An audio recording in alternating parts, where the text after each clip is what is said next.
కేరళలో ఉన్న త్రిశూర్ అనే ఏరియాలో ఒక చిన్న బట్టల దుకాణం నడుపుకుంటూ ఒక కుటుంబం ఉండేది. ఆ ఫ్యామిలీలో ఉన్న పెద్ద కొడుకు చిన్నప్పటి నుండి తన తండ్రికి బట్టల షాప్లో సహాయం చేస్తూ ఉండేవాడు. అలా కొన్ని రోజుల పాటు అక్కడ పనిచేశాక ఆ కుర్రాడికి వచ్చిన ఒక చిన్న ఆలోచనని బలంగా నమ్మి తన జీవితాన్ని మొత్తాన్ని రిస్క్ చేసి తన స్తోమతకి మించి బ్యాంకులో అప్పు తెచ్చి మరీ స్టార్ట్ చేసిన ఒక చిన్న బిజినెస్ ఈరోజు భారతదేశంలోనే one of the largest jewellery కంపెనీగా మారి ప్రతి సంవత్సరం కొన్ని వేల కోట్ల రూపాయల బిజినెస్ చేసే స్థాయికి ఎదిగింది. అదే కళ్యాణ్ జ్యువెలర్స్ అండ్ ఆ కంపెనీని స్థాపించిన వ్యక్తే మిస్టర్ టిఎస్ కళ్యాణ్ రామన్.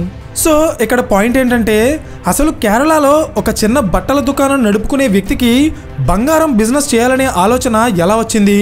గోల్డ్ బిజినెస్లో ఉన్న కొన్ని చిన్న చిన్న ప్రాబ్లమ్స్ని సాల్వ్ చేసి ఒక సింగిల్ స్టోర్గా స్టార్ట్ అయిన కళ్యాణ్ జ్యువెలర్స్ని కళ్యాణ్ రామన్ గారు 190 షోరూమ్స్కి ఎక్స్పాండ్ చేసి ఈరోజు 40,000 కోట్ల రూపాయల విలువైన కంపెనీగా తీర్చిదిద్దడం మాత్రమే కాదు, అమితాబ్ బచ్చన్, షారుఖ్ ఖాన్, నాగార్జున అండ్ ఐశ్వర్య రాయ్ లాంటి టాప్ సెలబ్రిటీస్ని తన కంపెనీకి బ్రాండ్ అంబాసిడర్స్గా మార్చుకున్నారు. అయితే అసలు ఇదంతా ఎలా సాధ్యపడింది అండ్ దీని వెనక టిఎస్ కళ్యాణ్ రామన్ గారు ఫాలో అయిన బిజినెస్ మోడల్స్ ఏంటో నేను ఈ వీడియోలో చెప్పబోతున్నాను. Hello everyone, welcome to today's video and this is your friend Surya. 1993లో టిఆర్ సీతారామయ్యర్ అనే వ్యక్తి కేరళలో ఉన్న త్రిశూర్ అనే ఏరియాలో ఒక బట్టల షాప్ నడుపుతూ బిజినెస్ చేసేవారు. ఆయనకి 5 పిల్లలు.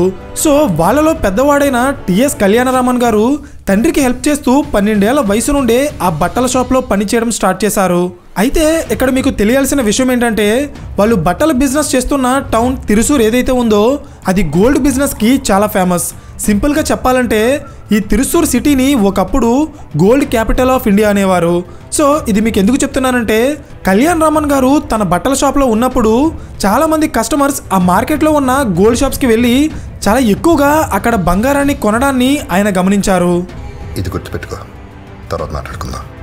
నిజానికి కళ్యాణ్ రామన్ గారి ఫ్యామిలీ చాలా సంవత్సరాల ముందు నుండే టెక్స్టైల్ అండ్ క్లాతింగ్ బిజినెస్ చేస్తుంది. సో వాళ్ళ ఫ్యామిలీలో ఆయనే పెద్దవాడు కాబట్టి ముందుగా ఆ బిజినెస్ ఆయన చేతికే వచ్చింది. ఆయన చిన్నప్పటి నుండి ఈ బట్టల బిజినెస్ని చూస్తూ పెరగటం వల్ల కళ్యాణ్ రామన్ గారికి కస్టమర్స్ని ఎలా హ్యాండిల్ చేయాలి, షాప్కి వచ్చిన కస్టమర్స్తో ఎమోషనల్ బాండింగ్ పెంచుకుని వాళ్ళని మళ్ళీ తన షాప్కే వచ్చి షాపింగ్ చేసేలా ఎలా చేయాలో టిఎస్ కళ్యాణ్ రామన్ గారికి చాలా బాగా తెలుసు. సో ఈ బిజినెస్ టాక్టిక్స్ అన్ని యూజ్ చేసి ఆయన తన ఫ్యామిలీ బిజినెస్ అయిన బట్టల షాప్ని మంచి లాభాల్లో నడిపేవారు. ఇదే టైంలో కళ్యాణ్ రామన్ గారితో పాటు ఆయన 4 తమ్ముళ్ళు కూడా పెద్దవాళ్ళై ఎవరి బిజినెస్ వాళ్ళు హ్యాండిల్ చేసే స్థాయికి వచ్చారు. సో ఇది గమనించిన వాళ్ళ తండ్రి గారు తన ఆస్తి మొత్తాన్ని 5 కొడుకులకి సమానంగా పంచారు. ఆస్తి పంపకం తర్వాత 5 కొడుకులకి 5 బట్టల షాప్స్ వచ్చాయి. కానీ వీళ్ళందరిలో ఈ బిజినెస్ మీద ఎక్కువ ఎక్స్పీరియన్స్ ఉన్న వ్యక్తి మాత్రం కళ్యాణ్ రామన్ గారే.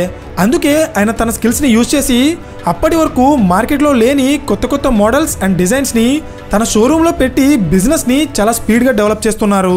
అయితే మనం ఆల్రెడీ మాట్లాడుకున్నట్టే కళ్యాణ్ రామన్ గారు కస్టమర్స్తో మంచి రిలేషన్షిప్ని మెయింటైన్ చేయడం వల్ల చాలామంది కస్టమర్స్కి తన మీద నమ్మకం వచ్చి ఆయన్ని గోల్డ్ బిజినెస్ స్టార్ట్ చేయమని సజెస్ట్ చేశారు. దీని వెనకున్న లాజిక్ ఏంటంటే 1990s టైంకి గోల్డ్ బిజినెస్లో ప్రెజెంట్ ఉన్నట్టు కేడిఎం, హాల్మార్క్, 916 లాంటి ప్యూరిటీకి సంబంధించిన సర్టిఫికేషన్స్ పెద్దగా ఉండేవి కాదు. అప్పట్లో కస్టమర్స్ బంగారాన్ని ఎక్కువగా షాప్ ఓనర్స్ మీద ఉన్న నమ్మకంతో కొనుక్కునేవారు. కావాలంటే ఒకసారి మీ పేరెంట్స్ని అడగండి. ఇప్పటికీ కూడా పెద్ద షోరూమ్స్ ఎన్ని వచ్చినా కొంతమంది కస్టమర్స్ ఎప్పటి నుండో వాళ్ళు నమ్మకంగా కొంటున్న చిన్న గోల్డ్ షాప్స్లోనే ఇప్పటికీ గోల్డ్ కొంటుంటారు. సేమ్ అలాగే కస్టమర్స్కి కళ్యాణ్ రామన్ గారి మీద ఉన్న నమ్మకంతో ఆయన్ని గోల్డ్ బిజినెస్ స్టార్ట్ చేయమని చాలామంది సలహా ఇచ్చారు. నిజానికి ఆయనకి కూడా చిన్నప్పటి నుండి ఈ బిజినెస్ మీద ఇంట్రెస్ట్ ఉంది. సో ఇంకా రిస్క్ తీసుకుని గోల్డ్ బిజినెస్లోకి దిగడానికి ఇదే సరైన టైం అనుకుని అప్పటి వరకు తను దాచుకున్న డబ్బంతా కలిపి 25 లక్షలు పోగైతే మిగిలిన 50 లక్షల రూపాయలు బ్యాంకులో లోన్ తీసుకుని ఫైనల్గా 1993లో కళ్యాణ్ జ్యువెలర్స్ అనే పేరుతో ఒక జ్యువెలరీ షాప్ని స్టార్ట్ చేశారు. మొత్తానికి బిజినెస్ అయితే స్టార్ట్ చేశారు, కానీ అప్పటికే మార్కెట్లో గోల్డ్ బిజినెస్ చేస్తున్న కంపెనీలు చాలా ఉన్నాయి. సో ఇప్పుడు వీళ్ళందరితో పోటీ పడుతూ వాళ్ళని దాటుకుని మార్కెట్లో నెంబర్ 1 అవ్వాలంటే అప్పుడు కళ్యాణ్ జ్యువెలర్స్ కంపెనీ మిగిలిన కంపెనీస్తో పోలిస్తే ఏదో ఒకటి డిఫరెంట్గా చేయాలి. అండ్ అదేంటో తెలుసుకోవడానికి కళ్యాణ్ రామన్ గారు కేరళ అండ్ తమిళనాడులో ఉన్న ఎన్నో జ్యువెలరీ షోరూమ్స్కి తిరిగి ఫైనల్గా గోల్డ్ బిజినెస్లో ఉన్న కొన్ని ప్రాబ్లమ్స్ని ఐడెంటిఫై చేశారు. అవేంటంటే ప్రాబ్లం నెంబర్ 1, 1990s టైంకి ఇండియాలో గోల్డ్ బిజినెస్ చేస్తున్న ఏ కంపెనీ కూడా వాటికి ప్రైస్ ట్యాగ్స్ వేసేవి కాదు. అంటే ఒకటే డిజైన్ అండ్ సేమ్ వెయిట్ ఉన్న నెక్లెస్ ఒక షాప్లో 5 లక్షలు ఉంటే ఇంకో షాప్లో 6 లక్షలు ఉండేది. సో దీనివల్ల కస్టమర్స్కి ఏ కంపెనీని నమ్మాలో అర్థమయ్యేది కాదు. ప్రాబ్లం నెంబర్ 2, అప్పట్లో గోల్డ్ బిజినెస్ చేసే ఏ కంపెనీ కూడా పెద్దగా రెడీమేడ్ జ్యువెలరీని అమ్మేవారు కాదు. కస్టమర్స్ ఏదో ఒక డిజైన్ని సెలెక్ట్ చేసుకుని అడ్వాన్స్ పే చేసిన తర్వాత మాత్రమే వాళ్ళకి జ్యువెలరీని తయారు చేసి డెలివరీ చేసేవారు. అండ్ ఫైనల్గా problem number 3, design and models. అప్పట్లో ఏ కంపెనీ కూడా జ్యువెలరీ యొక్క డిజైన్ అండ్ మోడల్స్ మీద పెద్దగా ఫోకస్ చేయకపోవడం వల్ల మార్కెట్లో ఉన్న అన్ని షాప్స్లో కూడా దాదాపు ఒకే రకమైన డిజైన్స్ ఉండేవి. కస్టమర్స్కి 4-5 డిజైన్స్ చూపించి అందరినీ వాటి నుండే సెలెక్ట్ చేసుకోమనేవారు. సో మార్కెట్లో ఉన్న ఈ ప్రాబ్లమ్స్ని చూసిన కళ్యాణ్ రామన్ గారు తన షోరూంలో ఫిక్స్డ్ ప్రైస్ ట్యాగ్ సిస్టమ్ని, రెడీమేడ్ జ్యువెలరీని అండ్ ఎప్పటికప్పుడు కొత్త డిజైన్స్ అండ్ మోడల్స్తో జ్యువెలరీని తయారు చేసి కస్టమర్స్ని తన వైపుకి తిప్పుకోవడానికి ట్రై చేశారు. నిజానికి అప్పట్లో ఈ స్ట్రాటజీ చాలా బాగా వర్క్ అయింది. సో మార్కెట్లో ఉన్న గోల్డ్ బిజినెస్లో కస్టమర్స్ ఫేస్ చేస్తున్న దాదాపు అన్ని ప్రాబ్లమ్స్కి ఆయన తన షోరూంలో సొల్యూషన్ని ప్రొవైడ్ చేసిన తర్వాత అక్కడికి వచ్చిన కస్టమర్స్ని తన షాప్లో కట్టిపడేయడానికి ఆయన ఫోకస్ చేసిన మరొక ఇంపార్టెంట్ థింగ్ టైం. ఇక్కడ నేను ఒక ఇంపార్టెంట్ విషయం చెప్తా చూడండి. మీలో ఎవరైనా sales and marketing side work చేసిన వాళ్ళు ఉంటే వాళ్ళకి ఇప్పుడు నేను చెప్పబోయే విషయం బాగా తెలుస్తుంది. ఒక షోరూంలో కస్టమర్ ఎక్కువ టైం స్పెండ్ చేసినా, అక్కడ సేల్స్ మ్యాన్ చెప్పే మాటలు ఎక్కువ టైం విన్నా అప్పుడు కస్టమర్ ఆ వస్తువుని కొనడానికి ఛాన్సెస్ చాలా ఎక్కువ అవుతాయి. అందుకే సేల్స్ అండ్ మార్కెటింగ్ బిజినెస్ చేసే చాలా కంపెనీలు కస్టమర్స్కి ప్రొడక్ట్ని అమ్మడం మీద కాకుండా ముందు వాళ్ళని షోరూమ్స్లోనో లేక ప్రొడక్ట్ మీదో ఎక్కువ టైం స్పెండ్ చేసేలా చేయడానికి ట్రై చేస్తాయి. ఒక కస్టమర్ ఒక పర్టికులర్ ప్రొడక్ట్ గురించి ఎక్కువగా తెలుసుకుంటున్నాడంటే అల్టిమేట్గా ఆ ప్రొడక్ట్ అమ్ముడవడానికి చాలా ఎక్కువ ఛాన్సెస్ ఉంటాయి. అందుకే చాలా షోరూమ్స్లో షాపింగ్ చేసే కస్టమర్కి ఎలాంటి డిస్టర్బెన్స్ లేకుండా సౌండ్ ప్రూఫ్ ఎన్వైర్న్మెంట్ని క్రియేట్ చేసి వచ్చిన కస్టమర్స్కి కూల్ డ్రింక్స్ ఇచ్చి వాళ్ళ వెహికల్స్కి ఫ్రీగా పార్కింగ్ స్పేస్ ప్రొవైడ్ చేసి మంచిగా ఏసీ వేసి వాళ్ళని ఎక్కువ టైం షోరూంలోనే ఉండేలా చేస్తారు. దీని వెనకున్న లాజిక్ ఏంటో మీకు ఇప్పటికే అర్థమై ఉంటుంది, అవునా? అయితే ఈ స్ట్రాటజీ గురించి మీలో ఎవరికైనా ఇంతకు ముందే తెలుసుంటే వాళ్ళు ఏ సెక్టార్లో ఈ స్ట్రాటజీని యూజ్ చేస్తున్నారో కింద కామెంట్ చేయడం మర్చిపోకండి. బికాస్ దీన్ని ప్రతి సెక్టార్లో యూజ్ చేస్తారు, including real estate. So same అలాగే కళ్యాణ్ రామన్ గారు కూడా కళ్యాణ్ జ్యువెలర్స్ షోరూమ్ మీద 1990sలోనే దాదాపు 75 లక్షలు ఇన్వెస్ట్ చేసి కస్టమర్స్కి అన్ని రకాల సౌకర్యాలు ప్రొవైడ్ చేసి కేరళలోనే one of the largest jewellery షోరూమ్ని ఓపెన్ చేశారు. Next marketing. మీలో చాలామంది హర్షద్ మెహతాకి సంబంధించిన స్కామ్ 1992 సిరీస్ చూసే ఉంటారు, అవునా? అందులో వాళ్ళు చెప్పినట్టే ఇండియాలో అత్యధికంగా తయారయ్యేది హీరోలు అలాగే బాబాలు. మన దేశంలో వీళ్ళకి ఉండే పాపులారిటీ చాలా అంటే చాలా ఎక్కువ. సో దీని గురించి ఇప్పుడు ఎందుకు చెప్తున్నానంటే కళ్యాణ్ రామన్ గారు కూడా ఈ సినీ యాక్టర్స్కి ఉన్న క్రేజ్ అండ్ పబ్లిసిటీని తన కంపెనీకి మార్కెటింగ్ చేయడానికి యూజ్ చేయాలని డిసైడ్ అయ్యారు. అంటే ఆయన ఏ స్టేట్లో తన షోరూమ్ ఓపెన్ చేస్తారో ఆ రాష్ట్రంలో ఉన్న ఒక టాప్ సెలబ్రిటీని తన కంపెనీకి బ్రాండ్ అంబాసిడర్గా రిక్రూట్ చేసుకుంటారు. లైక్ హిందీలో అమితాబ్ బచ్చన్, షారుఖ్ ఖాన్ అండ్ ఐశ్వర్య రాయ్, తెలుగులో నాగార్జున గారు, కన్నడలో శివరాజ్ కుమార్ గారు, తమిళ్లో ప్రభు గణేశన్ గారు. ఇలా ఆయా రాష్ట్రాల్లో ఉన్న టాప్ సెలబ్రిటీస్ని తన బ్రాండ్ అంబాసిడర్గా రిక్రూట్ చేసుకోవడం వల్ల ఆ సెలబ్రిటీస్ని అభిమానించే కోట్ల మంది ప్రజలకి కళ్యాణ్ జ్యువెలర్స్ గురించి తెలుస్తుంది. Next business expansion. ఏ కంపెనీకైనా సరే నిజమైన సక్సెస్ ఎప్పుడొస్తుందో తెలుసా? వాళ్ళ ప్రోడక్ట్ లేదా సర్వీస్ని మార్కెట్లో ఉన్న అన్ని కేటగిరీ ఆఫ్ కస్టమర్స్కి అందించగలిగినప్పుడే. అంటే rich, middle class and poor అనే తేడా లేకుండా ప్రతి ఒక్కరూ వాళ్ళ కంపెనీ ప్రోడక్ట్ని యూజ్ చేయగలిగినప్పుడు ఆ కంపెనీ చాలా వేగంగా డెవలప్ అవుతుంది. సో దీన్ని సాధించాలంటే కళ్యాణ్ జ్యువెలర్స్ యొక్క షోరూమ్ కేవలం ధనవంతులు ఎక్కువగా నివసించే సిటీస్లో మాత్రమే ఉంటే సరిపోదు, చిన్న చిన్న టౌన్స్ అండ్ సిటీస్లో కూడా ఉండాలి. అండ్ అక్కడి ప్రజలకి కూడా గోల్డ్ అండ్ జ్యువెలరీని అమ్మగలగాలి. దాన్ని సాధించడానికి టిఎస్ కళ్యాణ్ రామన్ గారు మై కళ్యాణ్ అనే మినీ స్టోర్స్ని టైర్ 2 అండ్ టైర్ 3 సిటీస్లో ఓపెన్ చేసి అక్కడ 1 gram gold, gem stones, silver jewellery and gold coins లాంటి ప్రొడక్ట్స్ అండ్ సర్వీసెస్ని ఆఫర్ చేస్తూ కళ్యాణ్ జ్యువెలర్స్ బిజినెస్ని దేశంలో ఉన్న ప్రతి మూలకి ఎక్స్పాండ్ చేశారు.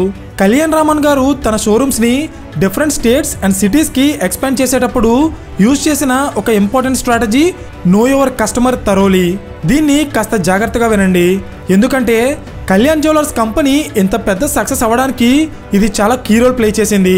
ఎలా అంటే ఇండియాలో ఓవరాల్గా అన్ని ప్లేసెస్లో కూడా బంగారాన్ని చాలా ఎక్కువగా కొన్నప్పటికీ ఒక్కో రాష్ట్రంలో ఉన్న ప్రజలకి ఒక్కో రకమైన డిజైన్స్ అండ్ మోడల్స్ నచ్చుతాయి. ఫర్ ఎగ్జాంపుల్, తమిళనాడులో ఉండే ప్రజలు బరువుగా అలాగే పెద్ద సైజులో ఉండే బంగారు ఆభరణాలని ఎక్కువగా వేసుకుంటే, నార్త్ ఇండియాలో ఉండే ప్రజలు సన్నగా అలాగే తక్కువ వెయిట్ ఉండే జ్యువెలరీని వేసుకోవడానికి ఇష్టపడతారు. సో అన్ని రాష్ట్రాల్లో గోల్డ్కి డిమాండ్ ఉన్నప్పటికీ ఒక్కో రాష్ట్రంలో కస్టమర్స్ యొక్క ప్రిఫరెన్సెస్ ఒక్కోలా ఉన్నాయి. సో దీని ఆధారంగానే టిఎస్ కళ్యాణ్ రామన్ గారు తన షోరూమ్స్ని ఏ రాష్ట్రంలో అయితే ఓపెన్ చేస్తారో అక్కడ లోకల్గా ఉండే ప్రజల యొక్క ప్రిఫరెన్సెస్ అండ్ చాయిసెస్ని బేస్ చేసుకుని అక్కడ కొన్ని ఎక్స్క్లూజివ్ డిజైన్స్ని లాంచ్ చేస్తారు. నెక్స్ట్, కళ్యాణ్ జ్యువెలర్స్ కంపెనీ ఎప్పుడూ కూడా మార్కెట్లో ఉన్న తనిష్క్, మలబార్ అండ్ జోయా లుకాస్ లాంటి పెద్ద పెద్ద కంపెనీస్తో పోటీ పడటానికి ట్రై చేయదు.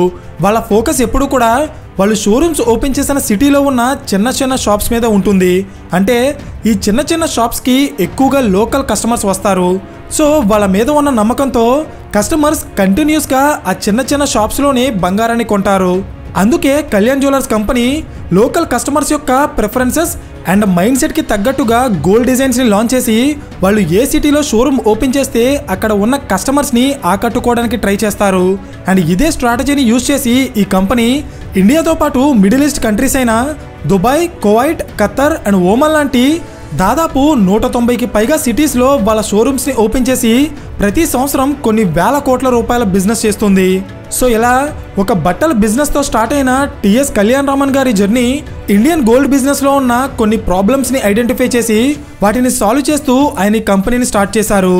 అయితే ఇక్కడ మనం నేర్చుకోవాల్సిన ఒక ఇంపార్టెంట్ లెసన్ ఏంటంటే, మన దగ్గర బిజినెస్ చేయడానికి ఒక ప్లాన్ ఉంటేనో లేక రిస్క్ తీసుకునే మైండ్ సెట్ ఉంటేనో మనం బిజినెస్లో సక్సెస్ అవ్వలేం. మన దగ్గరున్న ప్లాన్ మీద మనం ఎంత రిస్క్ చేయాలో మనకి తెలిసినప్పుడే ఆ బిజినెస్ని కరెక్ట్గా రన్ చేయగలుగుతాం. ఎందుకంటే బిజినెస్లో ఎప్పుడూ కూడా క్యాలిక్యులేటెడ్ రిస్క్ని తీసుకోవాలి. అలా కాకుండా మన దగ్గర ఉన్నదంతా అందులోనే పెట్టేస్తే అది సక్సెస్ అయితే పర్లేదు, కానీ ఒకవేళ ఫెయిల్ అయితే మనం మళ్ళీ మరొకసారి ట్రై చేయడానికి మన దగ్గర డబ్బు కానీ ఆత్మవిశ్వాసం కానీ ఉండదు. ఇది బాగా గుర్తుపెట్టుకోండి.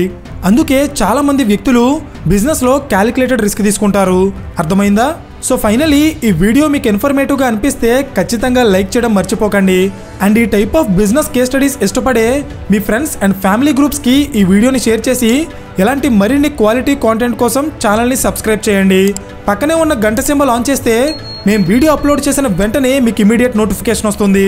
So thank you for watching and I will see you in the next video. Till then, this is your friend Surya signing of.